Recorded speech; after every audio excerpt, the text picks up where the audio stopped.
Samajwadi party के अध्यक्ष और यूपी के पूर्व मुख्यमंत्री अखिलेश यादव ने बहराइच दंगे के आरोपियों के एनकाउंटर पर सख्त प्रतिक्रिया दी है। अखिलेश ने कहा कि सरकार अपनी नाकामी छिपाने के लिए एनकाउंटर का सहारा ले रही है। उन्होंने कहा कि प्रदेश के पूर्व डीजीपी जो बीजेपी सरकार में रहे हैं वो भी इन एनकाउंटर पर सवाल खड़े कर रहे हैं। अखिलेश यादव बाराबंकी में पूर्व केंद्रीय मंत्री और सपा के संस्थापक सदस्य बेनी प्रसाद वर्मा की पत्नी की मृत्यु के बाद उनके परिजनों से मिलने पहुंचे थे। परिजनों से मुलाकात के बाद अखिलेश ने कहा कि अगर एनकाउंटर से प्रदेश सुधरता तो आज उत्तर प्रदेश कई प्रदेशों से आगे होता। उन्होंने कहा कि सरकार अपनी नाकामी छिपाने के लिए एनकाउंटर का सहारा ले रही है। बहराइच दंगे में भी उन्होंने सरकार की नाकामी बताते हुए कहा कि ये कहाँ का इंसाफ है कि सरकार बैलेंस करने के लिए एनकाउंटर करती है। उन्होंने कहा कि दुखी परिवार को न्याय दिलाने के लिए हम लोग काम करेंगे, लेकिन सरकार का रवैया भेदभावपूर्ण नहीं होना चाहिए। उन्होंने कहा कि सरकार अंग्रेजों के नारे डिवाइड एंड रूल पर काम कर रही है। उन्होंने कहा कि ये आम लोग जानते हैं कि ये घटना हुई नहीं कराई गई है। उन्होंने कहा कि सरकार ने प्रदेश की पुलिस को बिगाड़ दिया है। उन्होंने कहा कि जो पुलिस का तरीका है, जो कभी भी जांच होगी तो दोषी पुलिसकर्मियों के खिलाफ कार्रवाई होगी, वो जेल भी जाएंगे। उन्होंने कहा कि इसी सरकार के सबसे पहले डीजीपी ने कहा था कि ये पुलिस जो आज एनकाउंटर कर रही है, कल इनके साथ कोई खड़ा नहीं होगा। उन्होंने कहा कि एनकाउंटर नहीं, हत्याएं हो रही हैं। उन्होंने कहा कि जिस पत्रकार ने उस जुलूस का वीडियो वायरल किया है उसके हाथ और पैर में काफी चोटें आई हैं। बीजेपी के लोगों ने उसे बहुत मारा है। बीजेपी के लोग पत्रकार को मार रहे हैं या उसे जेल भिजवा रहे हैं, तो समझ जाइए सरकार क्या छिपाना चाह रही है। बहराइच दंगे के मृतक को मुआवजे के सवाल पर उन्होंने कहा कि जो सीए से मिलाया उसे तो सरकारी नौकरी देनी चाहिए, लेकिन जब फर्जी एनकाउंटर साबित होगा तो उनके परिजनों को सरकारी नौकरी दी जाएगी। राकेश वर्मा जी की माता जी हमारे बीच नहीं रहे, उनके परिवार से मैं मिलने दुखी घड़ी में उन परिवार के सभी सदस्य मिलने में आए, क्योंकि कल कार्यक्रम है, मैं नहीं उपस्थित रह पाऊंगा, मुझे बाहर जाना है, इसलिए आज ही पूरे परिवार के सदस्यों में मिलकर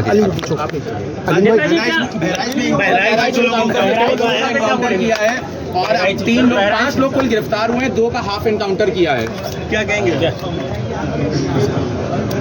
उत्तर प्रदेश में लगातार घटनाएं हो रही हैं और ये घटनाएं जो हो रही हैं वो सरकार की नाकामी की वजह से हो रही हैं। सरकार अपनी नाकामी छिपाने के लिए एनकाउंटर कर रही है। एनकाउंटर, नई परिभाषा में हाफ एनकाउंटर, जी भैया, और भी कई परिभाषाएं जो सरकार ने बनाई हैं। अगर एनकाउंटर से ही लॉ एंड ऑर्डर बेहतर हो रहा होता तो अभी उत्तर प्रदेश कई आंकड़ों में और प्रदेशों से अच्छा होता। जीरो टॉलरेंस का नारा देने वाले एनडीटीवी थोड़ा सा नीचे कर लो, उन्हें खुद अपने आप पर सोचना चाहिए। जी भैया, ये एडमिनिस्ट्रेटिव फेलियर था, सरकार का फेलियर था कि जब वहाँ पर तय था, पुलिस की जानकारी में था, तो आखिरकार आपने शांतिपूर्ण ढंग से क्यों नहीं प्रोसेशन को ले जाने दिया या उस कार्यक्रम को संपन्न क्यों नहीं करा पाए।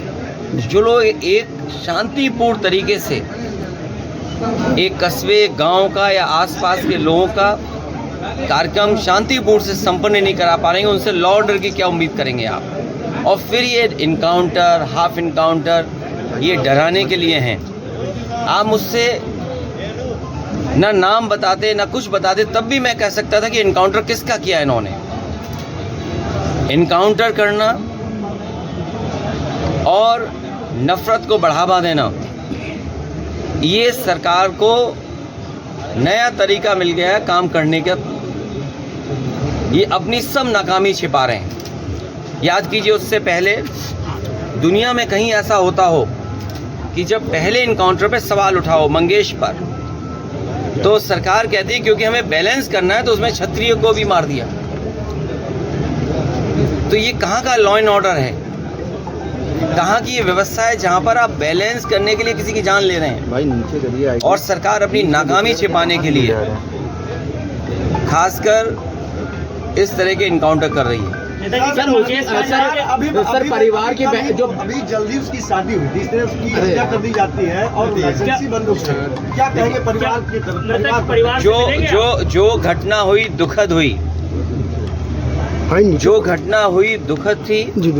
और ऐसी घटना समाज में न हो। जो वहाँ पर फेलियर था, हमारे साथी ये पूछ रहे हैं कि आप क्या करते या क्या परिवार से मिलेंगे। जो दुखी परिवार होगा उसको न्याय दिलाने के लिए हम लोग काम करेंगे। लेकिन सवाल ये वही खड़ा हो जाता है कि सरकार की नज़र में भेदभाव नहीं होना चाहिए। सरकार जो अंग्रेज़ों ने कभी नारा दिया था डिवाइड एंड रूल, सरकार उसी पे काम कर रही है, डिवाइड एंड रूल। ये आम लोग जानते हैं, आम लोग ये बात जानते हैं। और आप तो पत्रकार लोग हैं, बुद्धिजीवी हैं, और पड़ोसी जिले का मामला है। आप मुझसे बेहतर जानते होंगे कि ये घटना हुई नहीं है, घटना कराई गई है। और कराई गई के लिए दोषी कौन होगा? अगर जान गई है किसी की भी, हम दुख में शामिल हो सकते हैं, मुख्यमंत्री जी मिल सकते हैं, लेकिन कराई किसने है इस पे आप लोग बेहतर जानते होंगे। यहाँ एक कोई पत्रकार ऐसा नहीं है जो न जानता हो कि ये घटना रोकी जा सकती थी। किसी की जान नहीं जाती। अगर जान गई है, हम दुख बांटने से ज़्यादा, जो आज सरकार भी दुख बांट रही है, सरकार को इस बात पे दुख करना चाहिए था कि घटना क्यों हो गई, होनी नहीं चाहिए थी। सर, सरफराज की बहन का कहना ये है कि कल पुलिस ने गिरफ्तार किया था और आज एनकाउंटर दिखाया। कल गिरफ्तारी करी और आज एनकाउंटर। उत्तर प्रदेश की पुलिस को बिगाड़ दिया है। उत्तर प्रदेश की पुलिस को बेहतर करने के लिए डायल 100 से लेकर के और सुविधाएं दी। कई कार्यालय इन पुलिस के पास नहीं थे, वो कार्यालय दिए। कई इंफ्रास्ट्रक्चर के काम किए सरकार ने। लेकिन जो पुलिस का तरीका हो गया है, जब कभी भी जांच होगी, बहुत से दोषी लोगों के खिलाफ कार्रवाई होगी, जेल भी जाएंगे। और आपको तो वो दिन भी याद होगा जिस समय अखबार में निकला था, इसी प्रदेश के, इसी सरकार के सबसे पहले डीजीपी, उन्होंने कहा कि ये पुलिस जो आज इनकाउंटर कर रही है, कल इनके साथ कोई खड़ा नहीं दिखाई देगा। जो इनकी सरकार के पहले डीजीपी हों, वो इन पर सवाल खड़ा कर रहे हों कि ये जितने भी इनकाउंटर हो रहे हैं, इनकाउंटर नहीं है, ये हत्या हो रही है। इसीलिए उन्होंने कहा कि जो लोग ये हत्याएं कर रहे हैं, एक दिन ऐसा आएगा जब इनके साथ कोई खड़ा नहीं होगा। और मुझे सुनने में यहाँ तक आया है, आप बेहतर बताना इस बात को, कि जिस व्यक्ति ने पहला वीडियो वायरल किया उस प्रोसेशन का, उस पत्रकार के हाथ या पैर में बहुत चोटें आई हैं। उसमें बीजेपी के लोगों ने उसे बहुत मारा है।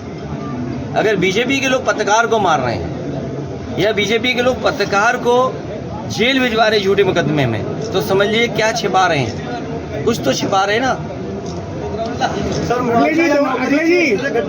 अरे मुख्यमंत्री जी से जो मिलाया हो उसे क्या मुआवजा, क्या नौकरी की बात करें हम।